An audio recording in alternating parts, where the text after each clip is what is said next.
Bienvenue dans les cuisines des grands chefs. Chaque mois, la Blanquette est bonne nous rapproche par le son d'un grand chef pour réaliser avec lui, devant ses pianos, sa recette d'exception. L'occasion de viser l'excellence sans se prendre la tête. Atteindre les sommets, surtout, avec le plaisir en ligne de mire. La chronique dure le temps de la réalisation de la recette sous la houlette de François Tauriac, journaliste, qui pendant plus de 25 ans a eu la chance de côtoyer les chefs étoilés. Aujourd'hui, dans La Blanquette est bonne, il nous guide pour réaliser en cuisine des recettes exclusives. Maintenant, il ne vous reste plus qu'à écouter, savourer et surtout, pas d'inquiétude, si vous perdez le fil, la recette vous est redonnée à la fin de ce programme, tout simplement.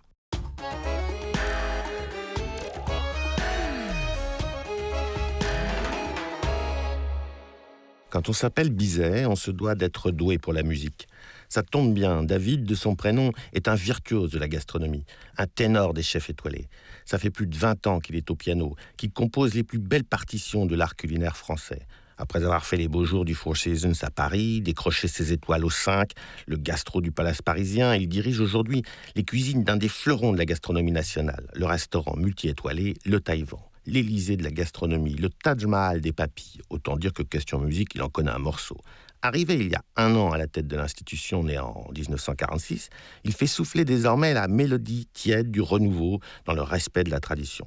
Avec Antoine Pétrus, l'autre patron de l'endroit, unique double meilleur ouvrier de France, il dépoussière la belle maison endormie en réveillant une des plus belles caves de France et en recréant une carte alerte mais respectueuse, à coups de volaille du Perche au homard, de lièvre à la royale ou de riz de veau laqué. Inventif, exclusif, amoureux, le chef normand passionné de nature et de saisonnalité nous reçoit dans le secret de sa fabrique à bonheur, les cuisines d'un des meilleurs restaurants du monde, pour nous livrer les secrets de sa recette, le poireau en croûte de sel sauce truffée, et répondre accessoirement à la question désormais rituelle, comment est votre blanquette ? Écoutez, ça c'est marrant comme question parce que le chef Legendre, il me dit toi t'es un Normand et la blanquette avec la crème c'est votre spécialité et tu la feras. Et c'est marrant parce que cette recette de blanquette qui est toute simple, qui est une recette de ma grand-mère en fait, toute pleine de simplicité mais qu'avec du bon produit. Et sur la blanquette, je pense qu'on est plutôt bien, on sait plutôt bien faire. Et à l'époque, le chef Legendre, quand on a ouvert le Georges V, avait mis cette blanquette à la table du 5 sur les plats du déjeuner. Et on était très fiers en saison forcément de servir ce plat et à la fois beaucoup de profondeur et beaucoup d'intimité avec ce moment-là. Donc ma blanquette est bonne. La plus belle chose que je peux vous proposer, c'est de venir la déguster en automne. Je pense que ça sera avec grand plaisir. Alors allons-y. Alors c'est parti. Pour préparer cette recette, en fait, tout simplement, on a besoin d'un joli produit. Le produit de base, c'est le poireau. Là, on est sur des poireaux de créance, donc on a des jolis poireaux de pleine terre qui ont quelques semaines. Ce qui est intéressant, c'est qu'on va pas aller rechercher la grosse taille de poireau. On va chercher un poireau intermédiaire qui sera à la fois tendre et qui n'ait pas créé trop de fibres. Ce qu'on veut, c'est une cuisson juste et pas forcément une cuisson très longue. Donc on va encore avoir la verdeur et la fraîcheur du poireau sur l'intensité au niveau de la dégustation. La typicité de cuisson qu'on va donner à cette recette, elle est spécifique. On va essayer de concentrer tous les arômes du poireau lors de cette préparation. En fait, tout simplement, on va habiller le poireau de la façon la plus simple possible. Donc on coupe les extrémités de chaque côté. Donc là, on va séparer la queue et la tête. Et tout simplement, on va juste rincer la hauteur du poireau, juste le vert, pour ressortir les petits grains de sable et de terre qui peuvent être présents. Ils sont très jolis ces poireaux, ils sont printaniers, primeurs, pas trop gros, blanc crème, frais comme des jeunes pousses. Une fois qu'on a rincé notre poireau, on va préparer une base de mélange de gros sel avec du thym, du romarin, de l'ail, du laurier. On mélange cette préparation avec un tout petit peu de blanc d'œuf et on va étaler cette préparation dans le fond d'un plat pour isoler au contact. Une fois qu'on a étalé ce mélange de sel, on repose les poireaux dedans et on recouvre tout simplement de cette préparation. Les poireaux sont allongés côte à côte, sur le sel mélangé, et ils sont prêts pour la cuisson. Ce qui est super intéressant sur ce principe-là, c'est d'avoir une protection du légume et une concentration des arômes. Donc là, on va enfourner ce poireau à 180 degrés pendant 45 minutes. Et là, ce poireau va ressortir tout simplement cuit avec toute l'aromatique recherchée. Une fois que le poireau est cuit, on va juste retirer les premières feuilles extérieures pour éviter la concentration de sel. Et à la fois, elles sont toujours un tout petit peu plus nerveuses. Donc on va juste l'ôter comme ceci. Et après, on va segmenter notre poireau en tronçons pour le garder le plus pur possible, avoir la concentration de goût. Et là, on va mettre notre poireau debout, l'un à côté de l'autre, rangés dans un cercle, comme ceci. Alors là, ils sont coupés, tronçonnés. Les poireaux sont rangés côte à côte dans un cercle métallique. Une fois qu'on a bien rangé notre poireau dans le cercle, on va passer à la phase assaisonnement. Donc là, sur la phase assaisonnement, on va faire pénétrer une vinaigrette déjà préparée. On part sur une base de jus de champignons que l'on fait réduire et qu'on va concentrer avec vinaigre de xérès, du sel, du poivre, 2 huiles, une huile de pépin de raisin et une huile d'olive. Et on va venir faire pénétrer cette vinaigrette à l'intérieur du poireau. La vinaigrette commence à pénétrer les légumes. Elle est tamponnée par le chef avec soin sur les deux faces. On fait pénétrer la vinaigrette des deux côtés pour qu'il y ait bien l'intention de goût de part en part. Donc là, pour l'instant, on est vraiment sur une préparation très basique et très facile à réaliser à la maison. C'est vraiment une typicité de cuisson qui, pour moi, change tout sur la profondeur du plat, puisque tout se passe dans le goût du poireau au plus naturel possible. Sur la continuité du montage, sur ce poireau, on va poser délicatement un petit mélange d'œufs. Donc on fait cuire des œufs durs. Donc là on est sur des œufs de poule bio. On va cuire nos œufs durs, on va séparer le jaune des blancs et on va le passer au tamis. Et on va le mélanger avec notre petite vinaigrette, un peu d'échalote, du sel, du poivre et on va recouvrir le poireau. On recouvre les légumes avec les œufs mélangés et ça fait comme une petite écorce jaune et blanche. Ce qui est intéressant aussi sur cette recette, c'est que vous pouvez la préparer en amont quand vous avez des invités. Et plus il sera, je dirais, immergé dans la vinaigrette assez longtemps, meilleur il sera. Ce qui est intéressant, c'est aussi de ne pas le mettre au réfrigérateur. Ça n'a aucun intérêt, on va faire baisser la température et on va perdre l'intensité des goûts. Donc on va recouvrir ce poireau avec ce petit mélange. Là, on va avoir l'onctuosité, la gourmandise qui va venir assaisonner le poireau. Voilà, comme ceci.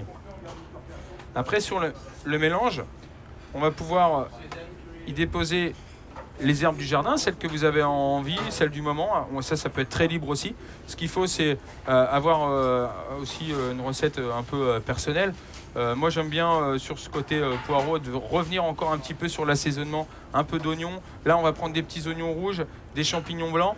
On reste sur que des produits basiques que l'on peut trouver facilement, eux-mêmes qu'on peut trouver aussi dans le jardin. Là, on va recouvrir les légumes avec les œufs mélangés, comme une petite écorce jaune et blanche. Donc, sur le dessus, on va déposer notre ciboulette, à la fois qui vient donner un petit peu plus de personnalité à la recette, mais à la fois qui va lui donner une élégance où on va créer un peu de lumière sur le plat.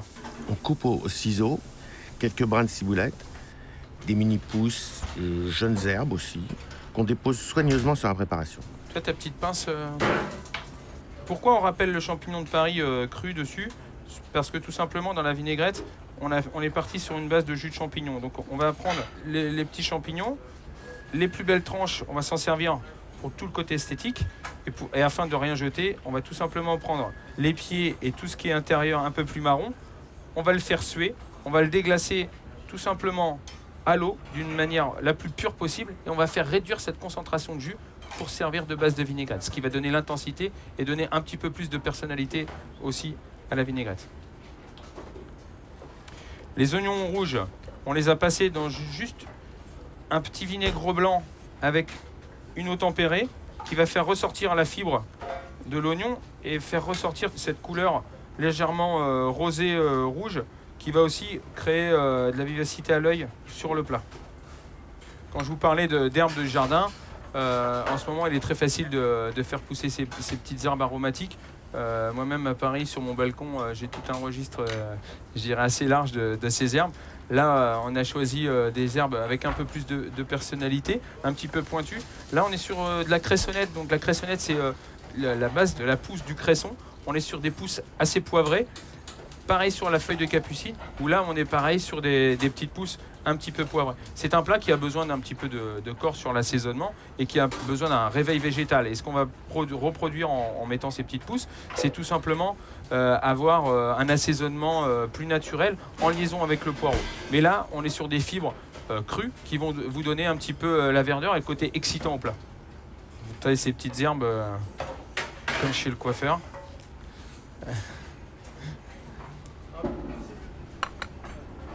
Par exemple, sur ces herbes, on a une production directe. On a la chance de travailler avec Joël Thiebaud pour avoir aussi une vérité sur le produit. Et aujourd'hui, on est assez fiers de pouvoir travailler avec cet homme qui, en fur et à mesure des saisons, sème et plante les produits qu'on a envie de travailler. Là, par exemple, ce matin, notre producteur d'asperges me dit « David, mercredi, ça sera les dernières blanches. » C'est fini pour moi, ok, et ben mercredi ça s'arrêtera pour moi aussi les asperges, on va pas chercher d'aller en chercher ailleurs, etc. Aujourd'hui, si tout le monde réagit comme ça, on sera, je dirais, très heureux pour nos enfants et nos petits-enfants pour les années à venir. Il cueille une minuscule pâquerette, jaune et blanche, dont il va effeuiller les pétales pour décorer le plat. Là, on est sur de la pâquerette comestible. C'est là où ce type de recette est intéressante parce que là, on n'interagit qu'avec des produits jardin. Sur notre recette, on a préparé un condiment à base de truffes et olives noires. Cette recette peut être complètement diversifiée. Elle peut être faite qu'à base de champignons ou qu'à base tout simplement d'olives tapenades émulsionnées. Il n'y a pas forcément besoin de truffes. Nous, on a pris ce choix pour donner un petit peu plus de profondeur et un peu plus de côté terrien à la recette. Ce qu'il faut aussi, c'est quand on a une réflexion sur un type de plat comme ça, c'est de continuer à mettre en avant le poireau. Pourquoi je remets de la truffe ? Parce que je veux faire ressortir encore plus ce côté terreux, et pas le terreux qui pourrait être dérangeant, c'est surtout lui donner de la profondeur et de la longueur à la dégustation. Tu peux me passer la vinaigrette ? Ici, on a émulsionné le jus de champignon réduit. On l'a travaillé avec notre vinaigre de Xérès, les deux huiles, émulsionnées au mixeur, et vous avez ce jus monté. Donc on est sur une vinaigrette chaude que l'on va napper sur le poireau. La vinaigrette est versée pour parachever le plat. Ce qui est intéressant aussi sur ce type de recette, c'est la gourmandise que vous pouvez apporter.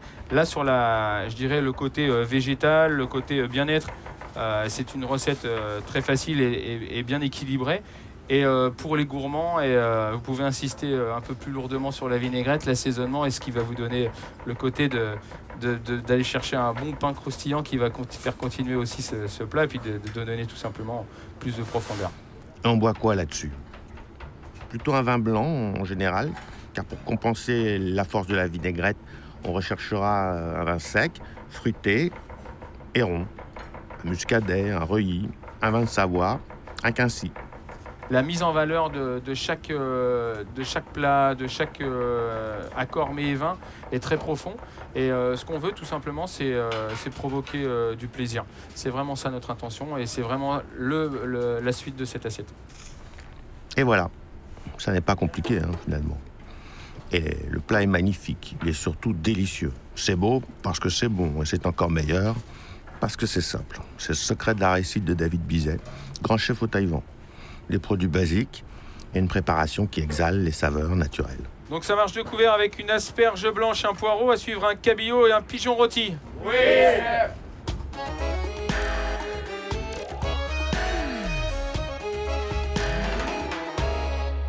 Alors, on se résume. Pour réaliser le poireau en croûte de sel truffé, il vous faut quelques poireaux de taille moyenne, en comptez 2 par personne, 3 kg de gros sel, du vinaigre de Xérès, de l'huile de pépin de raisin et de l'huile d'olive, du poivre, du thym et du laurier, échalotes et oignons rouges, 3 œufs bio pour l'appareil mimosa, des fines herbes, du jus de champignons confectionné en faisant cuire quelques champignons. Pour réaliser cette recette, c'est très simple. Après les avoir nettoyés, mettre les poireaux sur un lit de gros sel, recouvrez-les de gros sel et mettez-les au four à 180 degrés pendant 45 minutes. Une fois sortis du four, Couper les poireaux en tronçons et les recouvrir. Les placer dans un cercle individuel dans le sens de la hauteur.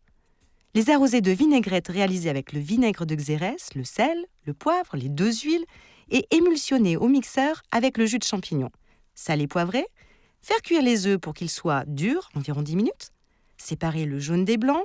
Passer les blancs au tamis, puis mélanger le blanc et le jaune. Saler, poivrer et agrémenter d'échalotes hachées. Recouvrez les poireaux des œufs mimosa. Décorez avec de la ciboulette hachée et toutes les herbes que vous souhaiterez. Quelques copeaux de champignons crus pour parachever le tout et il ne vous reste plus qu'à savourer.